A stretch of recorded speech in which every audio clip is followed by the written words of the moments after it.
name's Rod Quantock and welcome to Tough Crowd. Tough Crowd is an investigation into the issues of overpopulation. It's about how individual people think about it, deal with it, and most importantly, how they communicate their concerns to their friends and families and anybody else that's hanging around. So I hope you find it informative and useful, and please enjoy the interviews for Tough Crowd.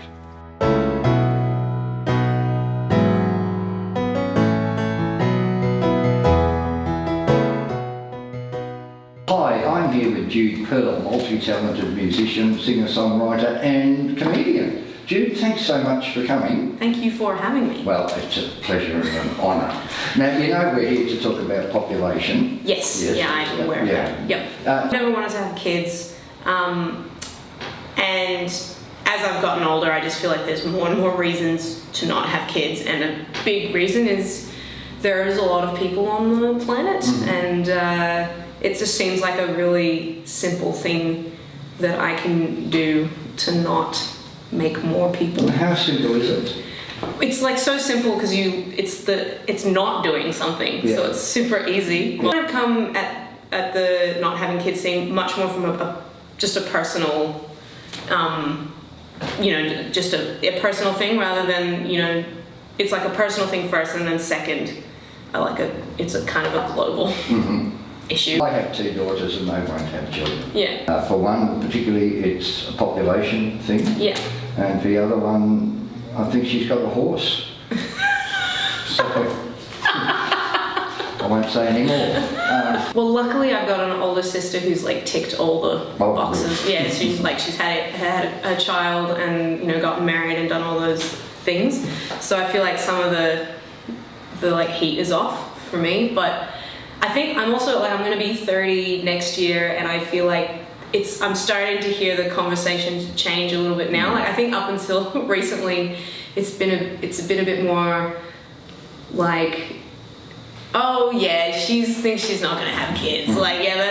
Sure, Jude. Yeah, that's. Or people being like, I thought that when I was your age too. I get that a lot. I'm like, no, you don't understand. I really don't want to have kids. The population's something that it's not easy to talk about in Australia, or I don't know the rest of the world, but certainly it's difficult here. Yeah. In terms of you've got to stop having children, you've got to stop migration and so on. Yeah. So at that level, away from the personal, but the broader societal way, do you have those conversations with people? I do, but they're, like you said, they're kind of difficult, particularly if I'm talking to someone who either has kids or wants to have kids. If other people have kids, I'm not like, oh, that is so selfish. I just am like, okay, I don't understand why you would want to do that, but I get that you've done it, and that's cool. Do you see in your day-to-day life the impacts of population? We call it overpopulation. Yeah. I think we have to. I guess just in that it's hard to find places to live that meet the desires that you have.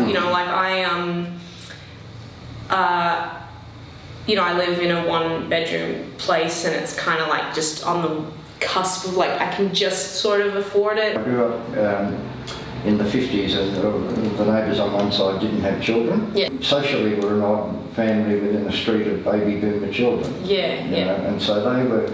Yeah, it's a big choice to make. I'm sort of torn because we depend on audiences. Yeah. And the more people there are, the better chance you have of because you have a bigger audience. Yes. So, when the state government said they wanted 7 million people here by 2030, I thought, well, that's going to destroy the city, but that's probably 25% more people in the front row. So, I have a lot of material that I talk about not wanting to have kids, and my sister, when my sister first had a kid, and just kind of this reaction being like, that's nice, but also I'm just not a maternal person as well. But yeah, and I've written songs about shared living as well. Sometimes people come up to me and they strongly agree, and they're kind of like, you should go even harder about it, and you should say this and this and this and this, and people haven't been too negative about it, but I can sort of tell when people disagree, particularly when they have kids. They disagree, and they're they probably feel sorry for you in some sort of strange way.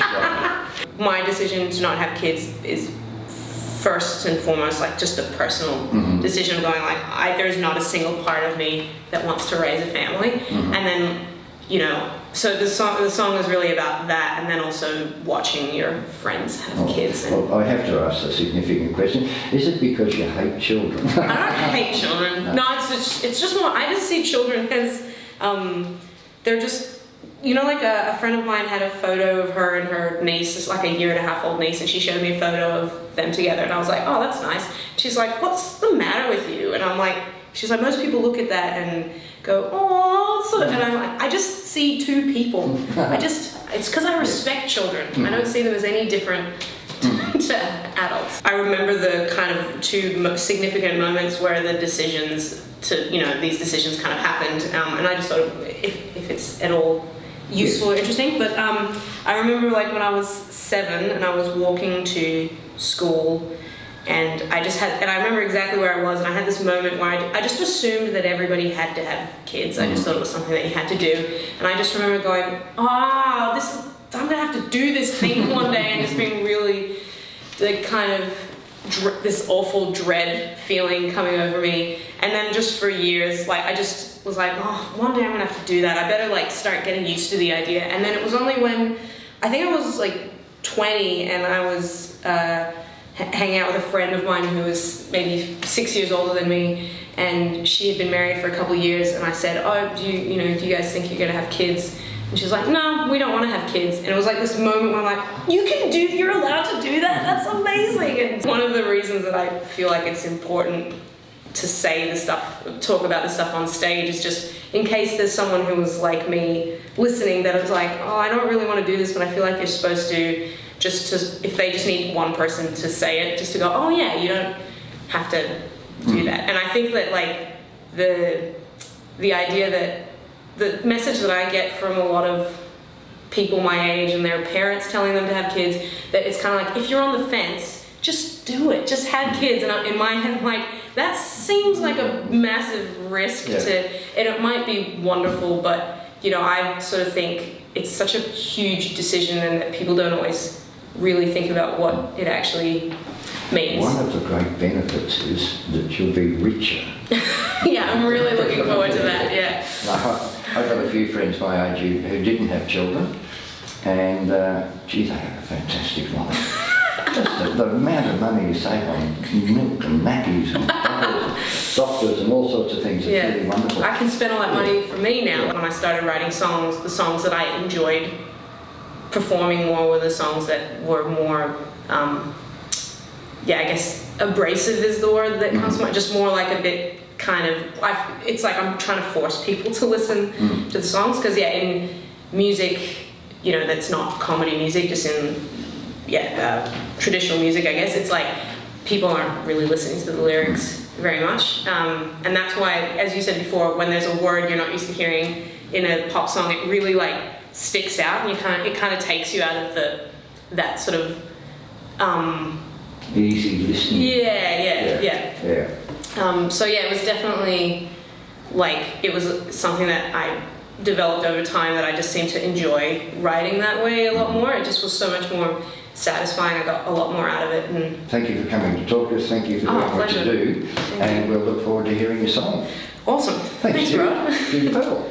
So this is a song about friendship, and about friendships that grow over years, and it's called Let's Hang Out.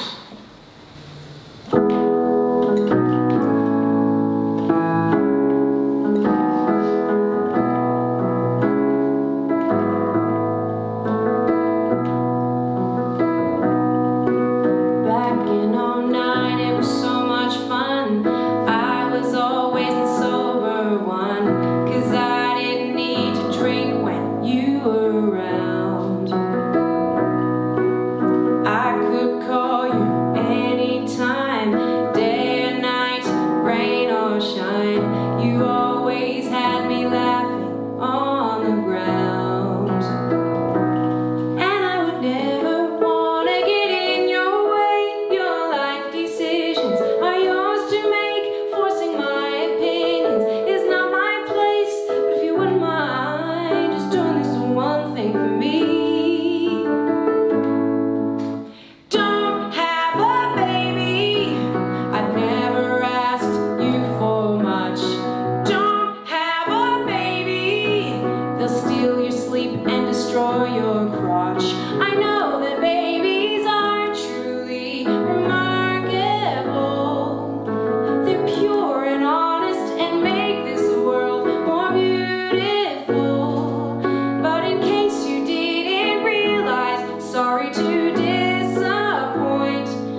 forgot about our pact. So I congratulated you and got you an ice pack. And I watched you walk down the aisle of death as you took your last independent breath. You don't have to be as ambitious as Lady Macbeth, but if you wouldn't mind, just doing this one thing, please. Don't have a baby. I'm pretty sure there's a human surplus. Don't have a baby. There's already like a million of us. I know you think this is the thing to do. Push a human out of your front wazoo. At the very least, you don't need one brand new. You can still love a child even if it doesn't look like you. So don't have a baby. And we can still hang out and talk about people that we hate from school.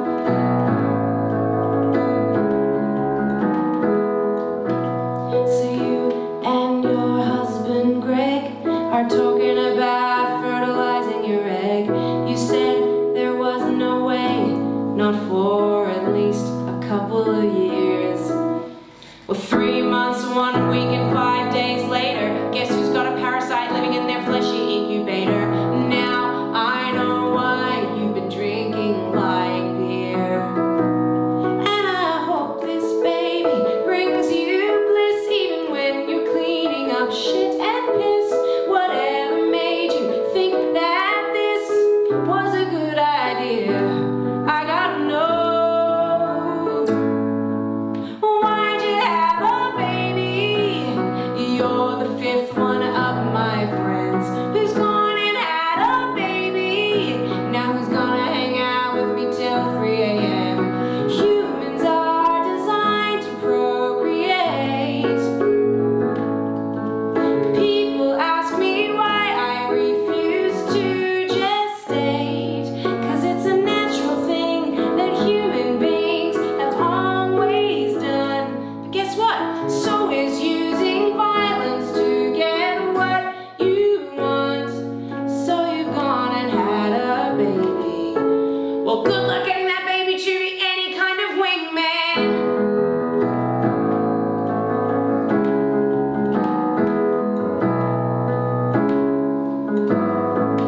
Baby wingman, that's a funny concept.